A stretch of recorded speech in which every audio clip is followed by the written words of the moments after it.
పడుతుంది, ఓటర్ దగ్గర పడుతుంది. ఈ అవినీతిని పెంచి పోషిస్తుంది ఎవరు? మీరు ఇందాక చెప్పారు, కేజ్రీవాల్ ఉదాహరణ చెప్పారు. కేజ్రీవాల్ అవినీతి వ్యతిరేక పోరాటంలో నుంచి రాజకీయాల్లోకి వచ్చాడు, ముఖ్యమంత్రి అయ్యాడు. మరి అదే కేజ్రీవాల్ ఒక డీల్ విషయంలో ఒక మంత్రి 4 కోట్లు లంచం తీసుకున్నాడు.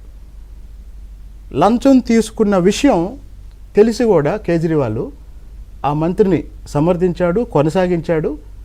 అప్పుడు నేను వేరే ఒక మిత్రుడితో ఒక డిస్కషన్ ఏంటంటే, మరి ఇక కేజ్రీవాల్కి మిగతా నాయకులకి మిగతా పార్టీలకి తేడా ఏంటంటే, ఇప్పుడు కేజ్రీవాల్ ఉద్యమకారుడిగా ఉన్నప్పుడు అవినీతి వ్యతిరేక పోరాటం చేశాడు. పార్టీ అధ్యక్షుడైన తర్వాత ఆయన పార్టీని నడుపుకోవాలి, ఆయన ప్రభుత్వాన్ని నడపాలి. ఈ మొత్తం ప్రాసెస్లు ఏమైందంటే, ఎవరైతే డబ్బులు లేకుండా, ఇప్పుడు జయప్రకాష్ నారాయణ గారు ఉన్నారు, మన కళ్ళ ముందే ఉన్నారు. ఆయన్ని మనం అందరం ఏమంటాము? ఆయన ఫెయిల్ అయ్యాడు అంటాం. ఆయన ఫెయిల్ అవలా, ఆయన ఇవన్నీ చేయలేదు.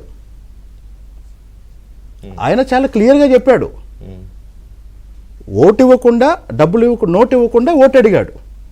అవతల వ్యక్తి నోటు ఇచ్చాడు, మద్యం ఇచ్చాడు, అన్ని రకాల ప్రలోభాలు ప్రజలకి ఏం కావాలంటే అది ఇచ్చాడు. మరి మనం ఎవరికి ఓటు వేసాం? కాబట్టి ఇక్కడ ఎక్కువ డబ్బులు ఎందుకు పెట్టాల్సి వస్తుంది? ఈరోజు ఎక్కువ మంది చదువుకున్న వాళ్ళు రాజకీయాల్లోకి వస్తున్నారు. ఈరోజు ఎక్కువ మంది కష్టపడి సంపాదించిన వాళ్ళు రాజకీయాల్లోకి వస్తున్నారు.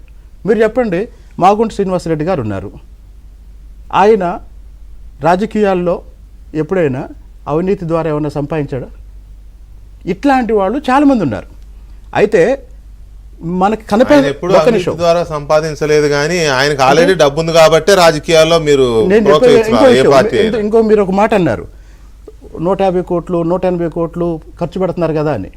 మరి అన్ని కోట్లు ఖర్చు పెట్టేవాళ్ళు కాదు, కాదండి, ఇక్కడ ఏం చేస్తేనే డబ్బులు వస్తాయి? అదే నేను అంటున్నది. కాబట్టి ఒక నిమిషం, ఒక 15 రోజుల క్రితం జగన్మోహన్ రెడ్డి గారు ప్రెస్ మీట్లో ఒక మాట అన్నారు. చంద్రబాబు నాయుడు ప్రభుత్వం తనకు నచ్చిన కాంట్రాక్టర్లకి మొబిలైజేషన్ అడ్వాన్సులు ఇస్తుంది అని చెప్పాడు. వాస్తవానికి అసలు మొబిలైజేషన్ అడ్వాన్సుల ద్వారా అవినీతి చేయొచ్చు అని మొదలుపెట్టింది 2004లో రాజశేఖర రెడ్డి గారు. మరి 2004 ఎన్నికలకు ముందు జగన్మోహన్ రెడ్డి గారి ఆర్థిక పరిస్థితి ఏంటి, 2004 ఎన్నికల తర్వాత జగన్మోహన్ రెడ్డి గారి ఆర్థిక పరిస్థితి ఏంటి అన్నప్పుడు, జగన్మోహన్ రెడ్డి గారు కట్టుకుంటున్న బట్టలు, జగన్మోహన్ రెడ్డి గారు ఉంటున్న ఇల్లు, జగన్మోహన్ రెడ్డి గారు తింటున్న ప్రతి మెతుకు మొబిలైజేషన్ అడ్వాన్స్ ద్వారా వచ్చిన డబ్బులు. ఈరోజు ఆయన ఎన్నికలకి, ఆయన రాజకీయానికి, ఆయన పార్టీకి పునాది ఆ రోజు మొబిలైజేషన్ ద్వారా వచ్చిన అడ్వాన్స్. నిజమే సార్. అడ్వాన్స్ ఒక నిమిషం అండి, ఇందాక నేను ఒక మాట చెప్పాను.